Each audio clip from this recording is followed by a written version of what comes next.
아버지 감사드립니다. 또 이 거룩한 성일에 저희들을 불러주셔서 이 귀한 자리로 저희들을 인도하시고 또 주님의 이름을 찬양하며 경배하며 또 주의 선포의 말씀을 듣게 하시니 참으로 감사를 드립니다. 아버지 하나님, 이 시간 저희들의 마음을 열어주셔서 하나님의 말씀을 듣게 하시고 또 이 말씀이 우리의 심령과 우리 내면 깊숙이 들어가서 우리의 삶을 변화시키는 역사가 나타날 수 있도록 인도하여 주옵소서. 주님께서 이 부족한 자에게 또 말씀을 맡기셨으니 말씀을 또 담대히 증거할 수 있도록 인도하여 주시길 간절히 원하옵나이다. 주님께 모든 것을 의탁하오며 예수 그리스도 이름으로 기도하였습니다. 아멘.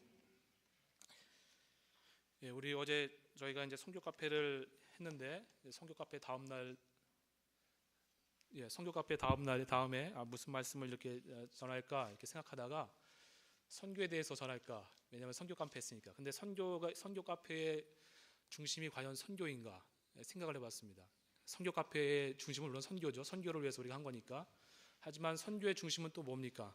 복음 아니겠습니까? 그래서 복음에 대해서 한번 얘기를 했으면 좋겠다, 그런 생각을 가지게 되었습니다. 그래서 오늘 말씀의 주제는 이제 사도 바울은 도대체 이 복음을 어떻게 이해를 하고 있었는가, 오늘 그것입니다. 여러분 다 알고 있지만 사도 바울은 누구입니까? 사도 바울은 아마 기독교 2000년의 역사상 가장 위대한 그런 선교사라고 불릴만한 인물이고, 또 복음에 있어서 가장 위대한 또 반포자요 설교자라고 불릴만한 사람입니다. 그는 소아시아와 유럽의 여러 지역에 많은 초대교회를 개척을 했고, 그리고 또 기타 많은 선교 사역을 이뤄낸 사람입니다.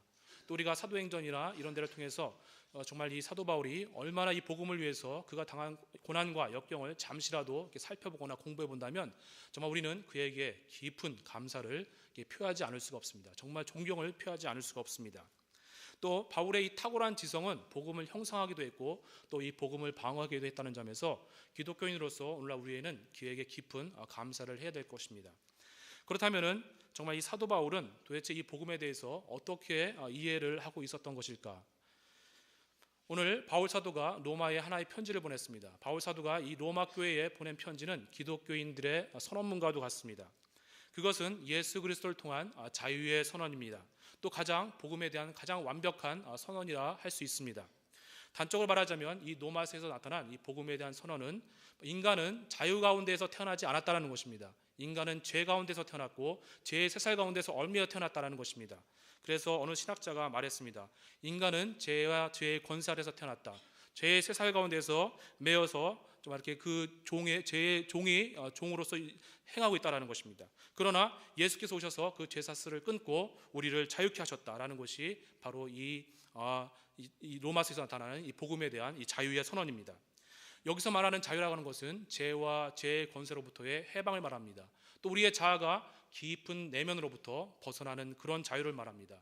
또 우리는 이 죽음과 죽음의 두려움에 대한 공포에 우리가 알게 모르게 짓눌려 있는데 이 죽음의 두려움으로부터 오는 그 공포로부터 해방되는 그런 자유를 말합니다.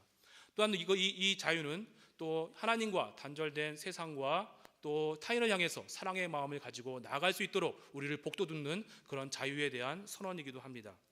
따라서 우리가 이 복음을 마음속에 깊이 깨닫게 된다면 이 복음의 본질적 성격상 이 복음을 세상 가운데 나누어주고 싶은 그런 열망을 갖게 될 것입니다. 어느 누구도 이런 열망을 가진 사람을 침묵하게 만들 수가 없습니다. 그래서 이 로마서는 교회의 역사에 크나큰 영향을 미치기도 했습니다. 특별히 16세기 종교개혁가들에게 엄청난 영향을 미쳤는데, 종교개혁의 포문을 열었던 마틴 루터는 이 로마서를 두고 신약 가운데 가장 위대한 책이라고 얘기하기도 했습니다. 그리고 칼빈, 이제 장로교를 창시한 이 칼빈은 이 로마서를 두고서 만약에 사람이 로마서를 이해할 수 있다면 전 성경을 이해할 길이 열린 사람이다라고도 얘기하기도 했습니다. 그리고 또 영국의 윌리엄 틴델이라는 사람은 이 로마서를 두고 신약 가운데 가장 탁월한 복음이다라고 말하기도 했었습니다. 그렇다면 도대체 이 복음이란 무엇인가? 이 복음이 오늘 이제 1절에서 6절까지가 이 복음의 내용을 소개를 하고 있다라는 것입니다. 첫 번째로 그 복음의 내용은 첫 번째 것은 이 복음의 근원이 하나님께로부터 나왔다라는 것입니다. 복음은 사도들이 생각해낸 어떤 꾸며낸 이야기가 아니라 하나님에 의해서 그들에게 계시된 것이고 또 주어진 것이라는 것입니다. 복음은 인간들이 궁리해낸 얘기가 아니라는 겁니다. 또 많은 종교가 있는데 그 많은 종교 가운데 또 하나의 종교를 제한하는 것도 아닙니다. 복음은 단지 잃어버린 세상을 향해서 하나님이 우리에게 주신 기쁜 소식 그 자체일 뿐입니다. 우리가 이와 같은 확신이 없다면 결코 전도할 수 없을 것입니다. 복음에 있어서 이것이 첫 번째 진리입니다. 즉 복음의 근원은 하나님께로부터 나왔다라는 것입니다. 두 번째로 이 복음에 대한 증거가 성경에 있다라는 것입니다. 먼저는 구약 성서가 이 복음을 증거하고 있습니다. 2절은 하나님이 선지자들을 말미암아 성경에 미리 약속한 것이다라고 말씀합니다. 사실 복음은 이 사도들에 의해서 이게 계시된 것이죠. 그렇지만 사도들 이전에 구약의 선지자들에 의해서 미리 약속된 것이었습니다. 이 점에서 신약과 구약은 연속성이 있습니다. 구약은 오실 그리스도에 대한 증거이며 신약은 오신 그리스도에 대한 증거입니다. 사도 바울은 이 사실을 고린도전서 15장 3절에서 4절에서 설명합니다. 이는 성경대로 그리스도께서 우리 죄를 위해서 죽으시고 장사 지낸 바 되었다가 성경대로 다시 살아나사. 바울 시대의 성경은 무엇입니까? 그때는 신약 성서가 없었죠. 그러니까 구약 성서 아니겠습니까? 곧 구약 성서에서 예언되고 계시된 대로 그리스도가 죽으시고 부활하셨다는 점입니다. 이런 점에서 구약의 선지자들과 신약의 사도들이 다 같이 예수 그리스도에 대해서 증거를 하고 있다는 것입니다. 그러면은 복음의 본질은 무엇인가라는 것입니다. 그 답은 2절에서 찾아볼 수 있습니다. 그 본질은 바로 예수 그리스도시라는 것입니다. 따라서 우리가 복음이라고 얘기하면서 예수 그리스도에 대해서 말하지 않는다면은 우리는 이 복음에 제대로 전달하지 않고 있는 셈이 되는 것입니다. 그렇다면 예수 그리스도는 누구이신가? 본문 3절과 4절에 답변합니다. 그는 육신으로는 다윗의 후손입니다. 그러나 성결의 영으로는 죽은 자 가운데서 부활하여 능력으로 하나님의 아들로 인정받았습니다. 바로 여기서 우리는 예수 그리스도에 대한 심오한 진리를 발견할 수 있습니다. 먼저는 그가 천하게 출생했다는 것입니다. 그리고 능력으로 부활했다는 것입니다. 또한 한편으로는 그는 연약했지만 한편으로도 그는 권능으로 부활하였습니다. 그리고 그는 다윗의 후손인 동시에 또 하나님의 아들이었습니다. 곧 그는 완전한 인간인 동시에 또 완전한 하나님이었다는 것입니다. 다시 말해서 예수님 안에서는 신성과 인성이 서로가 서로를 훼손하지 않고 모순되지 않은 채 예수님 안에서 그 신성과 인성이 서로 반대되는 상극이 예수님 안에서 서로 조화를 이루고 통일을 이루고 있다는 것입니다. 즉 예수 안에서는 이 우주에 존재하는 모든 서로 반대되는 상극이 예수님 안에서 통일되고 조화를 이루고 있다는 것입니다. 이 놀라운 비밀 안에서 우리는 무궁무진한 우주의 진리를 찾아낼 수 있다는 것입니다. 그분이 바로 우리의 주 예수 그리스도이십니다. 이것이 바로 복음에 있어서 세 번째 진리입니다. 그러면은 복음의 범위입니다. 5절을 읽어봅니다. 그로 말미암아 우리가 은혜와 사도의 직분을 받아 그 이름을 위하여 모든 이방인 중에서 믿어 순종케 하나니. 그것은 우리가 모든 나라, 모든 종족, 모든 인종들로부터 사람들을 그리스도 앞으로 부를 특권을 받았다라는 것입니다. 바울은 유태인이었습니다. 구원받기 전에 바울은 또 유태인이었지만 또 편협한 바리새인이기도 했습니다. 그러나 그가 다메섹 도상에서 예수 그리스도를 만나고 난 이후부터는, 복음을 알게 된 이후부터는 그러한 편협심에서 벗어났다는 것입니다. 이제 그는 이방인들을 마음에 품을 수 있게 되었습니다. 그렇습니다. 참된 복음의 능력은 모든 배타성 그리고 모든 편협성에서 우리를 자유하게 한다라는 것입니다. 복음은 모든 사람들을 위한 것입니다. 복음 안에는 어떤 편견도 없고 어떤 차별도 없고 그리고 어느 누구도 하나님 밖에 있다고 선언하지 않습니다. 그러므로 참 복음을 받은 우리들의 의식은, 우리들의 마인드는 전 세계적일 수밖에 없는 것입니다. 온 세상을 품는 그리스도인이 되어야 지극히 정상적인 그리스도인이고 또 그런 사람이 제대로 복음을 깨달은 사람이라는 것입니다. 이것이 복음에 있어서 네 번째 진리입니다. 그러면은 복음의 목적은 무엇인가라는 것입니다. 5절 후반부에 보면 그 이름을 위하여 모든 이방인 중에서 믿어 순종케 하나니. 곧 복음의 목적이라고 하는 것은 믿게 하는 데에만 그치는 것이 아니라 거기서 더 나아가서 순종함에까지 이르러야 한다라는 것입니다. 복음에 대한 가장 좋은 반응은 믿음 그뿐이면 됩니다. 우리는 먼저 예수 그리스도가 나의 죄를 위해서 죽으시고 그가 또 부활하셨다는 사실을 우리가 믿어야만 합니다. 이 복음에 대한 반응은 그저 믿음 그뿐이면 됩니다. 그런데 그 믿음이 살아서 역동하려는 믿음이려면은 순종하는 자세가 반드시 뒤따라야 한다라는 것입니다. 히브리서 11장에서는 많은 믿음의 조상들의 이야기가 간략히 서술되어 있습니다. 거기에는 아벨의 이야기, 또 에녹의 믿음, 노아의 믿음, 아브라함의 믿음, 사라의 믿음, 이삭의 믿음, 야곱의 믿음, 그리고 모세, 그리고 기타 많은 믿음의 선진들이 믿음으로 순종했다라고, 믿었을 뿐만 아니라 믿음으로 순종했다라고 기록되어 있습니다. 이처럼 참된 믿음에는 반드시 예수 그리스도의 뜻에 대한 순종이 뒤따라야 한다는 것입니다. 순종이 없는 믿음, 행함이 없는 믿음, 그런 믿음은 그저 죽은 믿음일 뿐으로서 나중에 여러분이 하나님의 심판대 앞에 서게 될 때 어떠한 상급도 받지 못하게 되는 그런 믿음입니다. 그런 믿음은 마치 어떤 것과 같으냐면은 여러분이 목욕탕에서 목욕을 하고 있는데 목욕탕에서 불이 났습니다. 불이 났으니까 급히 뛰쳐나가야 되지 않겠습니까? 그러니까 그냥 벌거벗은 채 뛰쳐나가서 그냥 목숨만 건진받는 그런 믿음입니다. 우리가 예수님을 믿고 정말 순종이 따르지 않는 믿음은 구원은 받겠지만은 하나님 앞에서 아무런 상급도 받지 못할 그런 부끄러운 믿음이라는 것입니다. 이것이 복음에 대해서 5번째 진리입니다. 그러면은 이제는 마지막으로 이 복음에 대한 6번째 진리를 한번 알아봅시다. 그것은 복음의 목표가 바로 무엇인가라는 것입니다. 5절 후반부에 보면 그 이름을 위하여라는 말이 있습니다. 복음의 목표는 그 이름 예수 그리스도의 이름을 높여드리는 데 있다라는 것입니다. 빌립보서 2장 9절에서 11절을 말씀합니다. 이러므로 하나님이 그를 지극히 높여 모든 이름 위에 뛰어난 이름을 주사 하늘에 있는 자들과 땅에 있는 자들과 땅 아래에 있는 자들로 모든 무릎을 예수의 이름에 꿇게 하시고 모든 입으로 예수 그리스도를 주라 시인하여 하나님 아버지께 영광을 돌리게 하셨느니라. 우리 베델교회의 모든 활동의 목표는 어디에 있어야 하겠습니까? 그것은 바로 예수 그리스도의 이름을 높여드리는 데 있는 것입니다. 우리가 왜 예배를 드립니까? 우리가 왜 교육 활동을 합니까? 우리가 왜 친교 활동을 합니까? 우리가 어제도 성경 카페 했지만 왜 선교와 전도 활동을 하는 것입니까? 그 모든 행사의 초점은 바로 예수 그리스도의 이름을 높여드리는 데 있다라는 것입니다. 우리가 주일마다 예배를 드려야 하는 이유는 무엇입니까? 그저 예배라는 형식이 존재하기 때문입니까? 아니면 이 베델교회라는 그 교회 조직을 유지하기 위한 의무감에서입니까? 만약에 그런 것이 우리 예배의 목적이라면은 여러분은 그냥 집에서 편히 쉬어도 좋을 것 같습니다. 우리 예배의 목적은 그런 것이 아닙니다.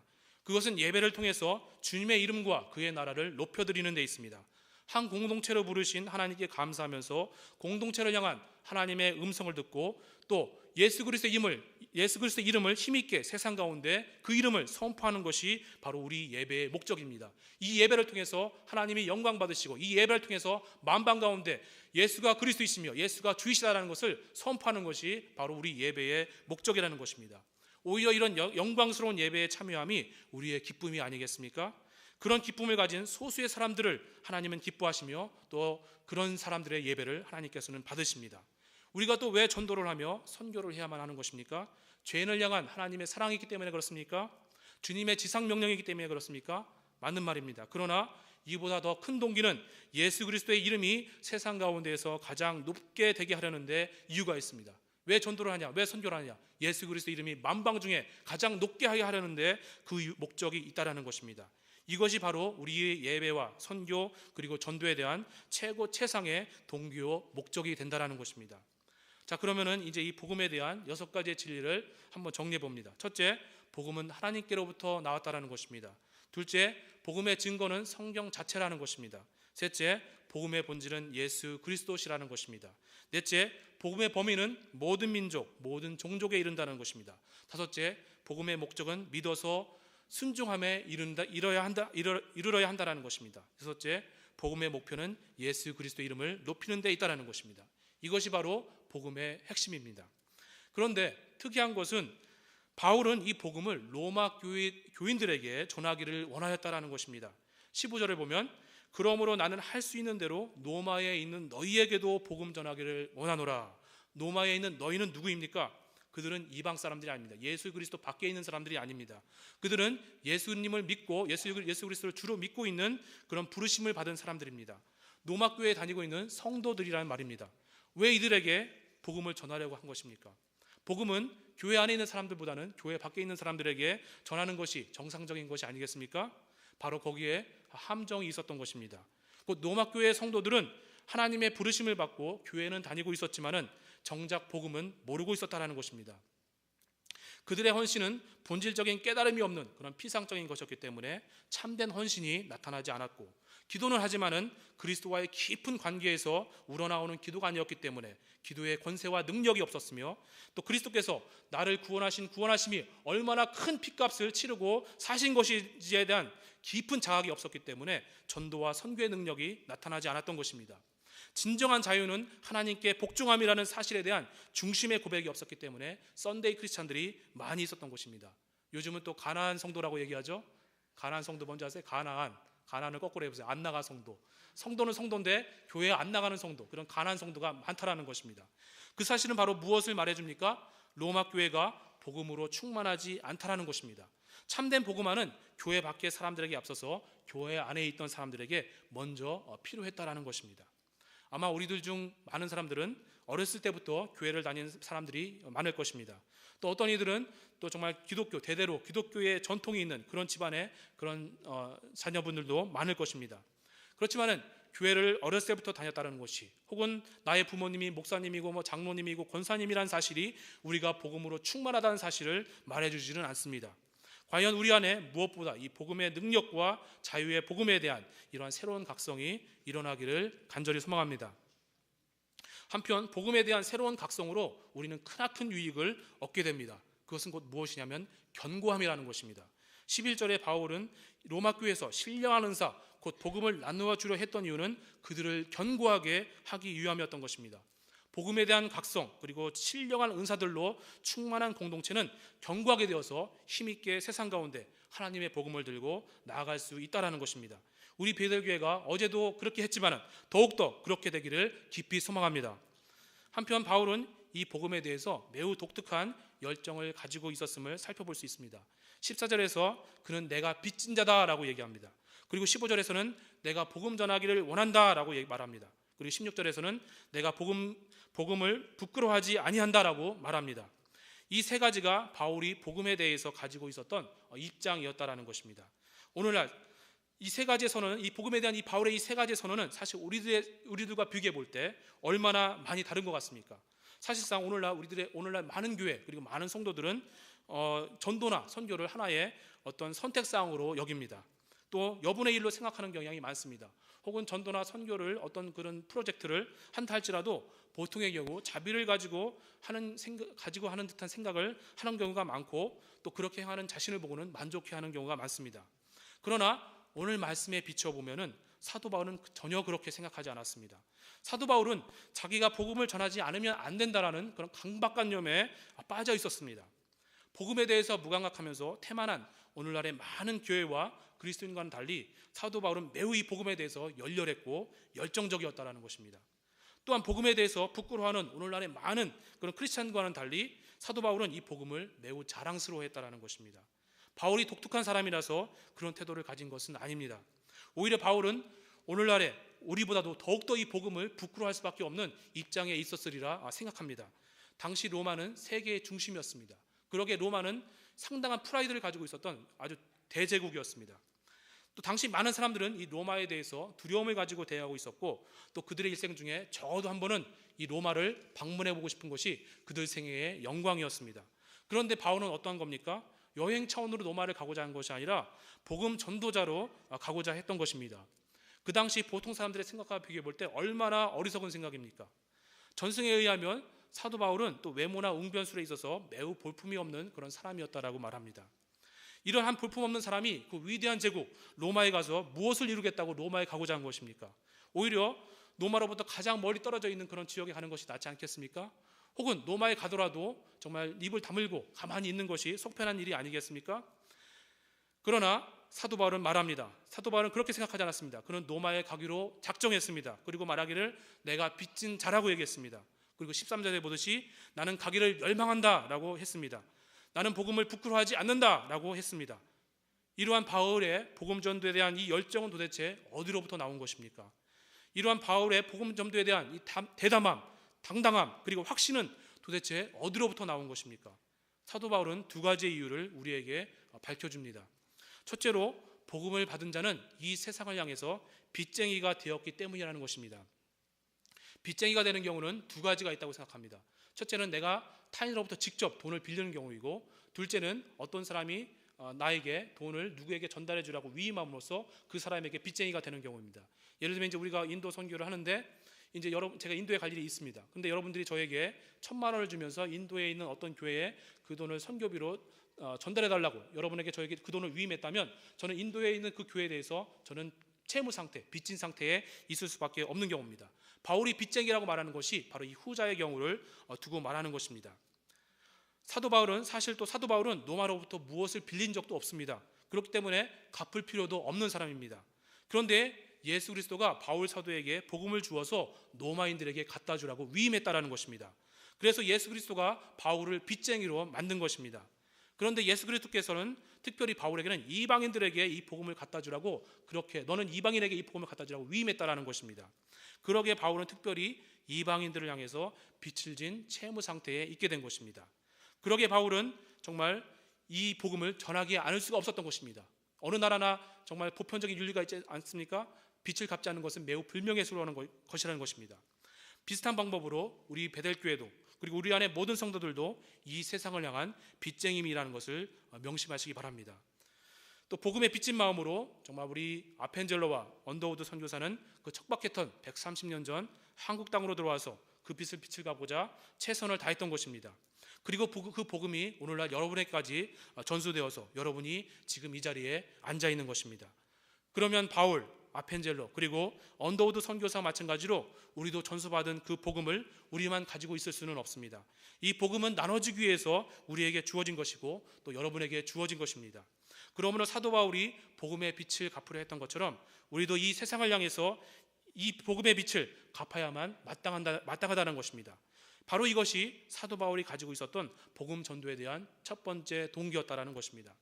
이제 두 번째로 복음은 이 세상을 향한 하나님의 능력이라는 것입니다.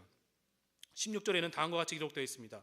내가 복음을 부끄러워하지 아니하노니 이 복음은 모든 믿는 자에게 구원을 주시는 하나님의 능력이 됨이라. 바울은 강하게 주장합니다. 내가 복음을 부끄러워하지 아니한다. 그러나 솔직히 이 말을 가만히 이렇게 뒤집어 보면은 바울 역시 복음을 부끄러워할 수밖에 없었던 입장에 있었다라는 것입니다. 아마도 바울도 복음을 부끄럽다고 느꼈을 때가 있었을 것입니다. 바울은 정말 이 똑똑한 사람들에게 이 복음은 정말 우스꽝스러운 이야기라는 것을 바울은 잘 알고 있었습니다. 정말 예수님을 믿어서 구원받는다, 이 사실이 똑똑한 사람들에게 있어서는 정말 우스꽝스러운 얘기고 엉터리 같은 이야기입니다. 그래서 바울은 또 한 곳에 얘기하지 않습니까? 전도에 미련한 것이라고. 정말 미련한 이야기입니다. 미련한 이야기. 똑똑한 사람들에게 있어서는. 또 자기 일을 주장하는 사람들에게 있어서는 이 복음이 하나의 거친 돌밖에 되지 않을 것이라는 것도 바울은 잘 알고 있었습니다. 인간의 마음은 본성적으로 매우 교만하기 때문에 그들은 본성적으로 이 복음을 증오합니다. 왜냐하면 복음 그 자체에는 그들을 겸손하게 하고 벌거벗게 하기 때문입니다. 복음은 우리가 하나님 앞에 아무것도 아니라고 선언하고 주장하기 때문입니다.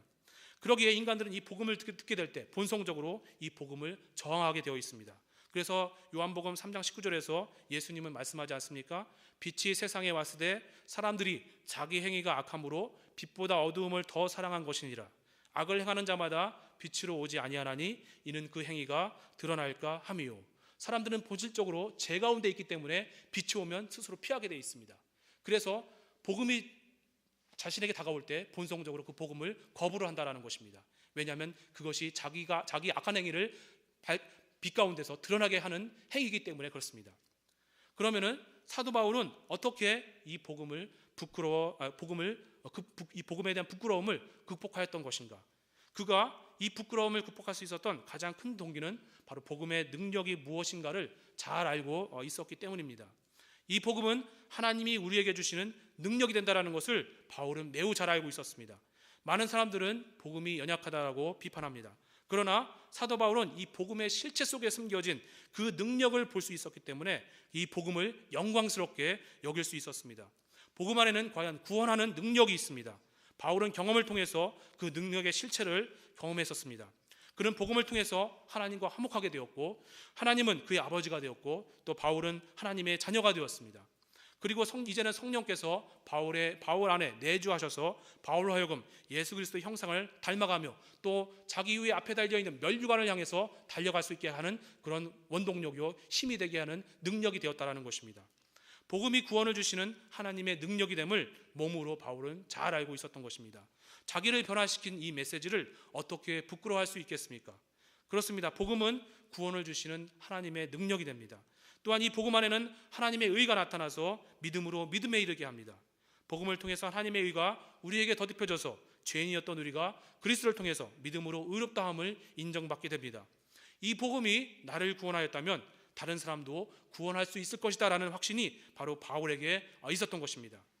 하나님의 의가 내게뿐만 아니라 타인에게도 더딥혀질 것이다 라는 강한 확신이 바울로 하여금 이 부끄러움을 벗어버리게 하는 또 하나의 동기였다라는 것입니다. 이제 선교 카페를 마치고 이 복음을 세상 가운데 정말 알리기를, 선포하기를 준비하고 있는 베델교회 모든 성도 여러분, 과연 이 복음의 능력이 정말 여러분 안에 깊이 체험되기를 소망합니다. 그리하여 바울 사도의 나는 복음을 부끄러워하지 않는다, 나는 복음의 빚진 자다, 나는 이 세상의 모든 사람들에게 이 복음을 전하기를 원한다라는 고백이 여러분의 고백이 되기를 간절히 축원합니다. 우리 기도하겠습니다. 하나님 아버지, 참으로 우리들이 복음으로 새로워지기를 원합니다. 아버지 하나님, 당신의 살아계심과 당신의 역사하심이 우리 심령 깊은 곳에 들어와 주셔서 우리들을 근본부터 바꾸시고 변화시켜 주시옵소서. 그리하여 정말 바울과 같이 정말 복음의 빚진 자의 마음으로, 또 복음을 부끄러워하지 않는 마음으로, 복음 전하기를 원하는 열망하는 마음으로 이 세상을 승리하면서 이기며 살아갈 수 있는 능력의 종들이 될 수 있도록 하나님 인도하여 주옵소서. 주님께 우리에게 큰 은혜 부어주시길 간절히 원하오며 예수 그리스도의 이름으로 기도드렸습니다. 아멘.